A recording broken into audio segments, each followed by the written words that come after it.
I like Eduardo Quintero in that system. He'd be another good choice, but I'm going to go with Emil Morales, the Dodgers shortstop. They signed out of the Dominican Republic last year, who was the MVP of the DSL in his pro debut. This is a guy who batted 342, 478, 691, 14 home runs, 46 games as a 17-year-old. I like to swing. There's a good eye for the strike zone. Big power for his age, and he's 6'3", probably 195, close to 200 pounds. There's the power potential is there for him to be a 25 to 30 home run guy. There is some swing and miss to his game that I think is going to tick up a little bit more once he gets to higher levels and is facing better pitching that he's seeing in the DSL. So I do like his feel for hitting. I think it probably still ends up a power over hit shape to his offensive game.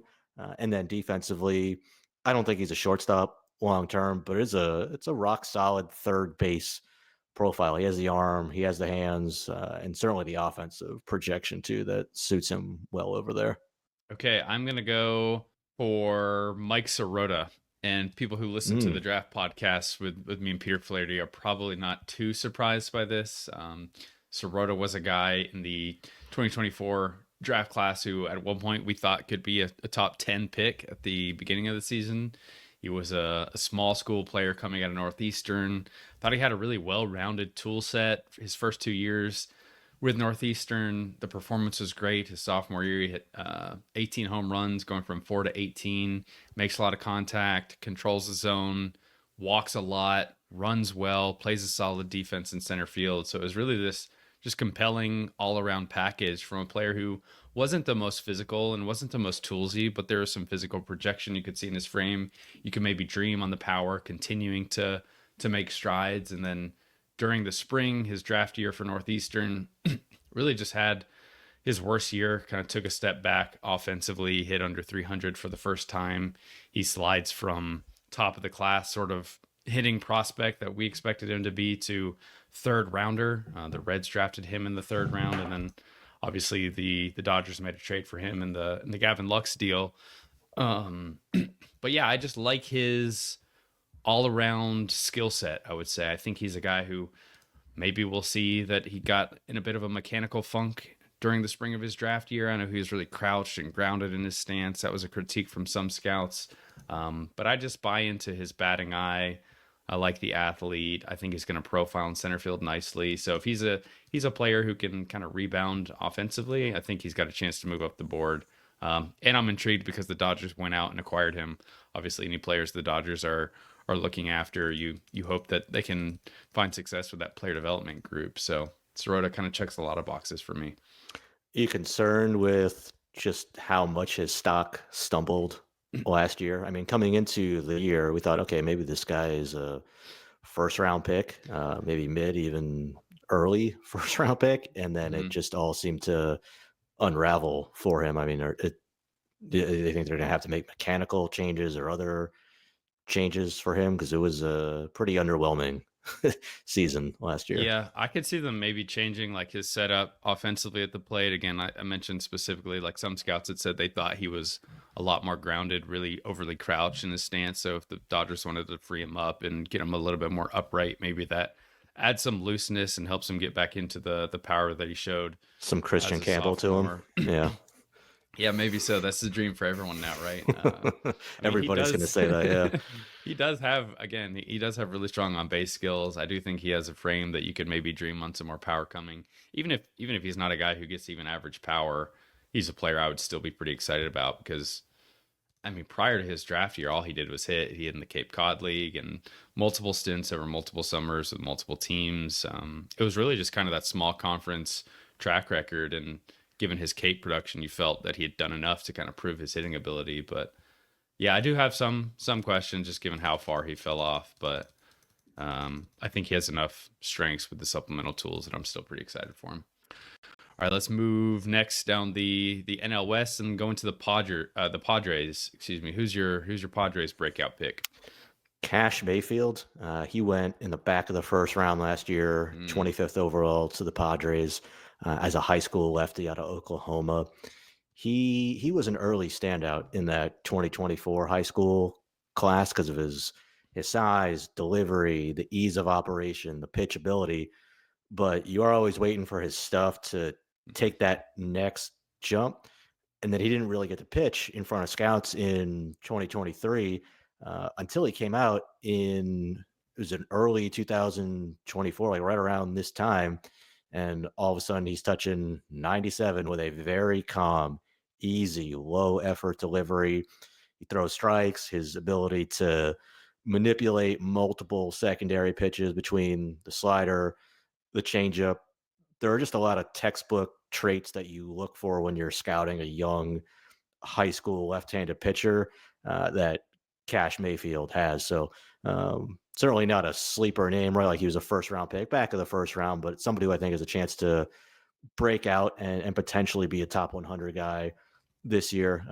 Not a ton of obviously the Padres system is thin Mhm. right now. Like I think Umberto Cruz is really interesting too.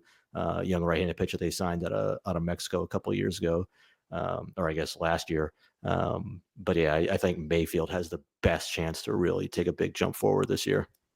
Yeah, I'm glad you said Mayfield. He was kind of my first gut feel player to pick here, but I didn't pick him because he's a first rounder, because he's third overall on this Padres list. I was like, maybe I should work down the board a little bit more. And so my pick is Tyson Neighbors, also a pitcher from the 2024 draft. He was one of the better relievers in the 24 class. I think he's got a chance to move quickly. I don't think he has the same upside as Cash Mayfield, but he has probably better pure stuff right now. He's got a plus fastball that has a ton of carry at the top of the zone. It was a real bat misser for him consistently in college. He got a lot of strikeouts in a really brief pro debut. He pairs it with a couple of breaking balls that have a chance to be above average or plus pitches. It's high spin, low 80s curveball that has depth. It's a mid 80s power slider with two plane movement as well. I mean, he is a reliever. He was a straight reliever in college. I expect him to continue pitching as a reliever in pro ball, but he is a name that I could see having some success, moving quickly, and maybe becoming a little bit more prominent in 2025. How's the control with him? Fringy, it's Yeah. okay. I mean, it was worse in pro ball than it was in Kansas State, so that's definitely going to be kind of a question for him. He was basically lights out in 2023. He improved his control pretty significantly from a really brief freshman look in 2022. And then in 2024, set back a little bit. So I would expect him to be kind of a fringy or a below average strike thrower overall. More power over finesse for sure. Maybe that prevents him from getting into like a true setup or closing role, but I could see him easily being a valuable piece of a big league pin. Do you think he can move? Maybe the Padres step on the accelerator and push him through the system fast, or more of a slower burn college player? I think if he's able to be around the zone enough, he should move pretty quickly. I don't see any reason why you want to hold him back. So I think he would, especially when you have a system with a lot of younger players, high school players who I would imagine to take slowly. He would be one that I would expect to move relatively quickly. All right. Although the Padres do like to push their young guys pretty quickly too. So yeah, I would expect him to move fast though. All right, D-back spin. Who you got for Arizona? I think the easiest bet here is probably Slade Caldwell. I'm a little more conflicted on him than others are as a first round pick. Um, Thought about going with Christopher Torine here. I think he's a sneaky player, a shortstop, excellent back control, strike zone judgment, drew 81 walks last year in low A, but it is well below average power, not much speed. Not sure if he's a shortstop. I like him, but I think the power is a legit concern. So I am going to take a chance on JD Dix, who was a And we've reached our first consensus here. all right supplemental first round pick out of high school in Wisconsin last year. Hmm. I was a big JD Dix fan when he was a junior in high school. Coming into that year, his junior year, we had him as the number 9 high school player in the 2024 high school class. He's 6'2", lean, switch hitter, wide shoulders, swing works well, both sides of the plate. Could handle fastballs, could handle breaking stuff, use the whole field, projection to grow into power, with a TBD on where he would ultimately fit defensively. And then watching him on the showcase circuit in 2023, it was like, what's happening here? Which I suppose you could say about a lot of 2024 high school hitters that we were watching throughout that summer. But with Dix, he had a shoulder injury and he was trying to play through it and eventually had surgery. But if you saw him on the showcase circuit going into his draft year, you weren't seeing him at 100% health. I don't feel great about making a bet on a player in 2025 based on what we saw a few years prior, but there are definitely a lot of traits here that I still like as a hitter. There's more power upside with Dix than there is with Taurine.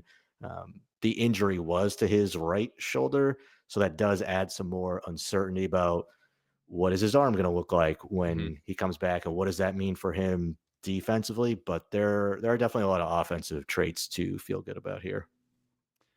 Yeah, I'd kind of echo everything you said. I think he's just a phenomenal athlete as well.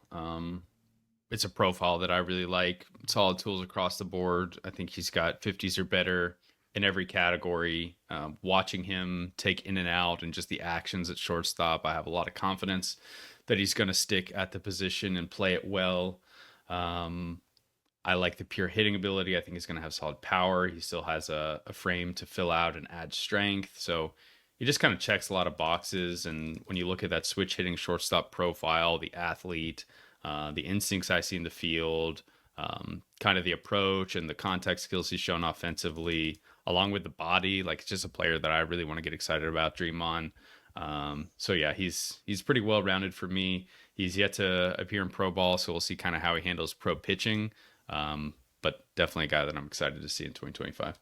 Yeah, I think probably where we disagree then would be on the defensive side. Like I see him more likely being second base, third base, probably just depending on the arm too, Hmm. on which spot. Like if he's on the same team as Geraldo Perdomo, like he's Geraldo Perdomo's playing shortstop. Yep. All right, cool. Let's move on to our next team. That'll be the Giants. Who you got there? The Giants. The easy answer here would probably be Joshua Gonzalez, the shortstop. They signed out of the DR for $3 million this year on January 15th. But I'll go a different direction. I like the depth that they got from their international signing class the previous year. And one of the players I really like is Johnny Level, Mhm. shortstop from Venezuela. They got for $1 million. He really struggled at the start of the year. Then after June, from then on, he hit 307, 425, 555 the rest of the way, 10 home runs. So that was tied for fourth in the DSL. He's still 17 years old. Uh, I'm, I'm looking at it now. He's listed at 5'10, 154 pounds.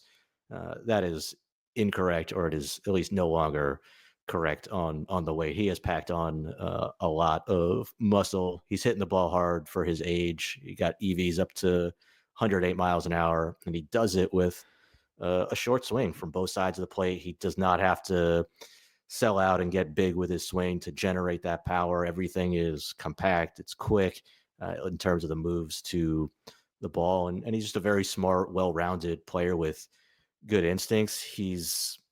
I he will expand the strike zone. That is the one area where I would like Mhm. to see the most progress from him in 2025. But the mix of contact and impact for that age is pretty exciting.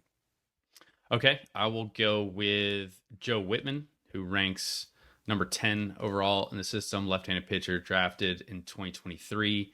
He went a lot later in that draft than I expected him to. I was pretty high on Whitman throughout that draft cycle. Thought he was one of the better left-handed pitchers in the class. He slips to 69 overall, signs for less than $1 million. Again, all of that is lower than I thought it was going to be coming out of college.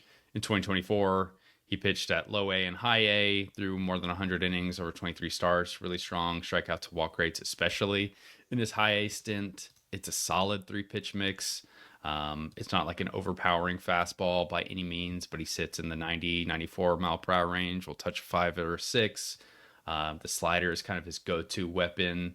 At least an above average breaking ball for me. Pretty consistent for him. High spin pitch. He can land the fastball and the slider. And it sounds like there was some experimenting with the changeup. He worked to develop a kick changeup, which is becoming a more popular changeup grip. I like that pitch going back to his time in college. I think he can throw strikes at a decent clip as well. Hasn't been maybe quite as good in the command department as I expected him to be, but I still like him enough to be around the zone, miss enough bats. Um, so yeah, Whitman is my guy. You like your lefties, Carlos. Like I do. a backhand starter. You think he's got a chance to be more than that? Yeah, I think if the changeup can come along a little bit more, I would say maybe there's a chance that he could push towards like a three. Could see him being a guy who, like on his best days, pitches like a number three, but he feels like a more of like a safe 4 or 5 kind of arm to me. I just don't think he has the sort of electricity to dream on too much more than that. Um, so yeah, I'll say back of the rotation arm with some number three upside at peak, I guess is how I'd say it. I thought maybe you were going to go Dakota Jordan here. No, like I like Dakota Jordan, but I'm really scared of the swing and miss with him. Yeah. And like James Tibbs is kind of the exact opposite profile, but where I'm afraid of the swing and miss with Dakota Jordan, I'm also afraid of just the athleticism and defensive profile with James Tibbs. So, I mean, they both do certain things really well, but Whitman kind of checks a lot of boxes for me that I really like. Yeah, Dakota Jordan, pretty exciting power, speed Mhm. combination, just toolsiness that I guess until Joshua Gonzalez just signed, probably one of the toolsiest players in the organization, but definitely a lot of swing and miss. Uh, Yeah, and he didn't really get much pro time after signing, but like it wouldn't shock me at all if Dakota Jordan was putting up 40% strikeout rates in pro ball. We'll see how exactly that looks. He was such a boomer bust player in the draft. Hopefully he can get more contact than that in pro ball because he has just some of the most electric pure hand speed that I've seen. And I would love athletes like that to have success in baseball just because they're so fun to watch, but certainly a lot of risk there. All right, yeah, let's go to our final team in the NL West, the Rockies. I'll go with Robert Kalaz. He was their Colorado's big international signing in 2023. They gave him $1.7 million out of the DR. They were banking on his power and that power being able to translate in games. And so far, very good. He was 18 years old last year. He hit 349, 462, 651, 10 home runs, 49 games in the Arizona Complex League. Bumped him to low A Fresno for 13 games, 327, 386, 571. If he keeps hitting like that in 2025 when he starts the year back in low A, I think we're talking about him as a top 100 prospect. Mm, It's 70 raw power. Maybe a chance for more, but I mean, it's already massive power. You can see it in the exit velocities. You can see it in just how explosive his bat speed and how the ball explodes off his barrel. It's corner outfield. I think it's not center field long term, which is fine. That's probably what you would have always hmm expected. The biggest keys for him are going to be the contact and the approach, and so far, it has not been an impediment for him. He ran a 22% K rate in the ACL. Small sample in low A, it was 28%. So that upper 20s, I hope he can maintain it there. Um, it maybe ends up being in like a 30% K rate because there is a good dose of swing and miss to his game. And with him, a lot of that is just about how aggressive he is at the plate. He needs to improve his pitch recognition skills, become a more selective hitter, and shrink his zone because when he gets a mistake or when he just gets a fastball in the zone, he could hit it 446 feet. Right? It's definitely power over hit. It's just about being able to maintain enough of a manageable contact rate and just have a more disciplined approach once he's facing more advanced pitching. But so far, the results have been outstanding, and there's probably a single digits number of teenagers in baseball right now who have his kind of raw power. Okay, cool. I'm going to go much further down the list than you on this one. I'll go down to number 20 and take Cole Messina, Oh, a catcher from the 2024 draft. He was a third round pick. We ranked him, I think, 70. Let's see. We ranked him 72nd overall in the draft. He went 77th overall, signed for just over $1 million. Messina is this huge, like physically big, bulky, 6 foot, 215, 220, maybe even bigger than that catcher. Just a monster behind the plate physically. But I think what really stood out to me as we dug into him for the draft was just how good of an athlete he actually is, despite a frame and a physique that maybe does not suggest that. His running ability at top speed, his leaping ability, his lateral mobility behind the plate are all really impressive.